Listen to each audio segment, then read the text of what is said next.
Hello my gorgeous Aquarians, thank you so much for joining me for your January 27 reading with me, Lorien.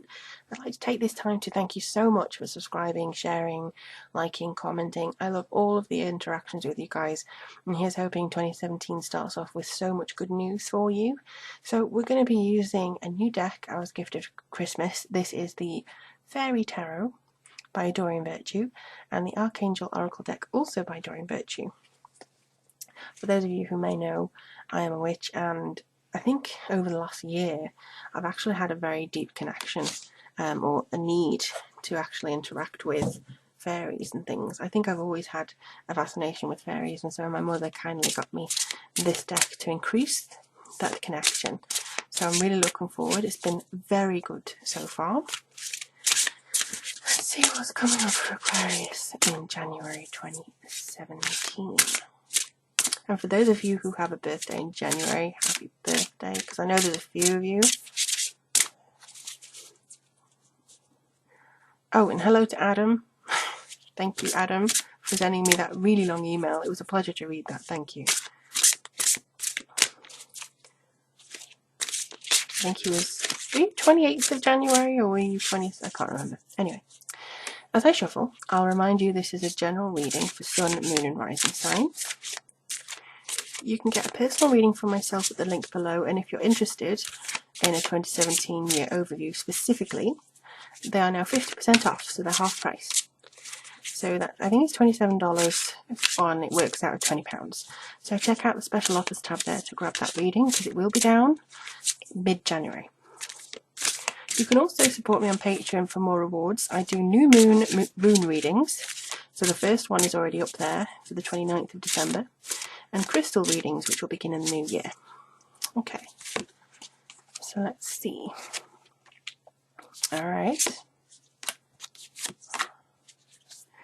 Interesting. Okay.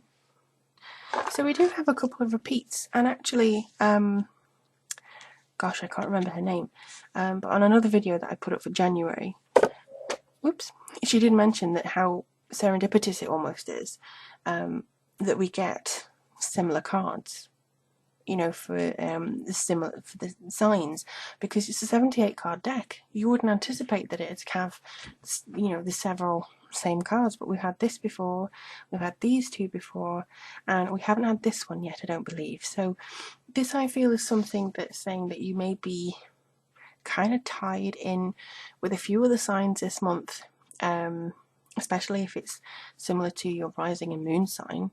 So it could be something like that. Let me just read and see.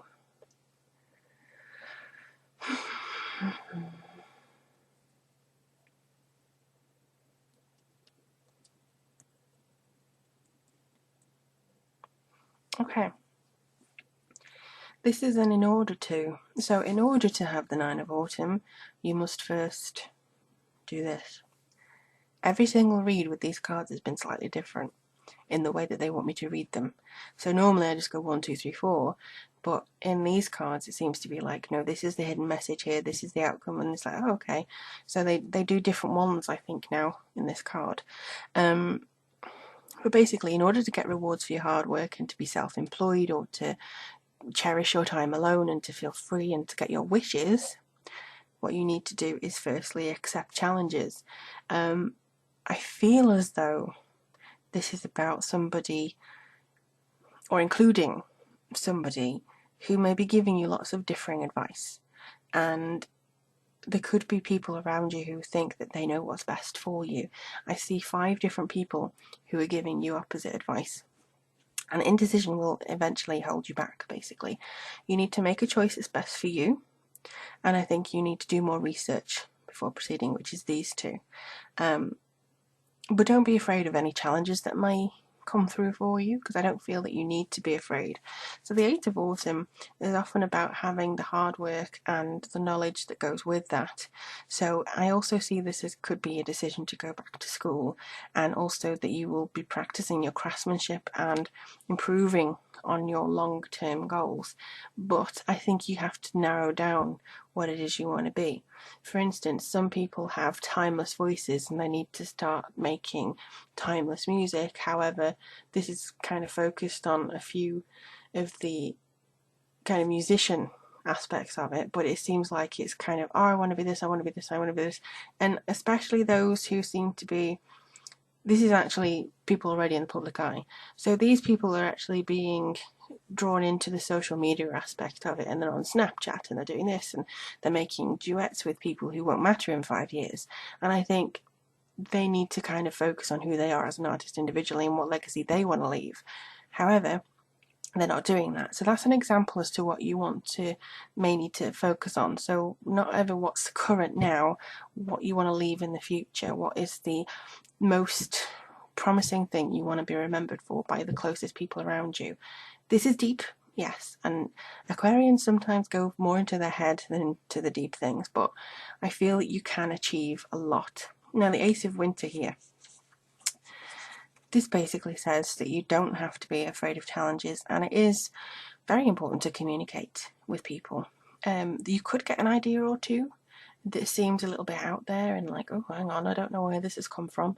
Just explore that. Don't be afraid of exploring that. Have a look and see what it is you want to achieve with that, and see if it matches up to your longer term goals. It's Universal Year 1 in 2017. It may be something that you want to kind of experiment with. And they're also showing me a lot of people writing. So for those Aquarians who like to write their feelings down, or for those who are actually working on books and journals and things, it may be good just to write whatever ideas come into your head and see what that sort of process is there. You don't have to speak it aloud, but you just have to kind of journal it down, I think. And then you could actually get this reward for hard work. I think this is maybe your goal for 2017. You want rewards, you want to be happy, you want to be successful, you want to maybe have your own business or a side business, you want to basically have a lot of you time, which isn't a bad thing.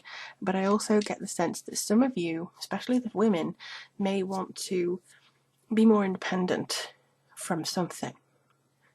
I don't know what that is, but it seems to be being independent, but being unapologetically authentic and you, basically. Leadership comes through for you.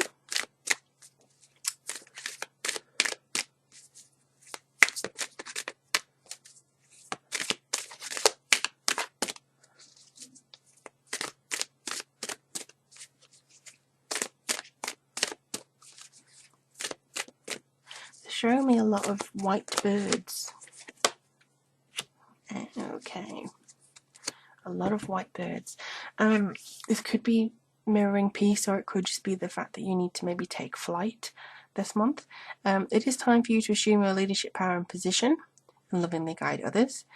Go outside, get some fresh air, connect with nature. Now, if you're in the northern hemisphere and it's snowing, maybe not a good thing for you to do, but I also feel that it is just kind of opening a window, letting fresh air in just for a breathe, listening to birdsong, looking and appreciating nature around you, just connecting with the ground of the earth and seeing how that brings you down into what is actually your soul path, why you've been here, why you've actually been given the mind or the talents or the abilities that you've been given. Now if you have, for instance, a career that you're not interested in, and you're saying, well, all I do is sit behind a desk all day and I'm not talented, blah blah blah. Firstly, stop putting yourself down, and secondly, it just means that you haven't had the opportunity to find out what your talent is yet. Everybody has an ability, it's just a requirement to find it. So maybe that's something that you can look into and kind of work on. Don't be afraid of anything. Don't feel like you're being pushed back. Don't feel like you have to choose one or the other definitively. You can work on two things if you want.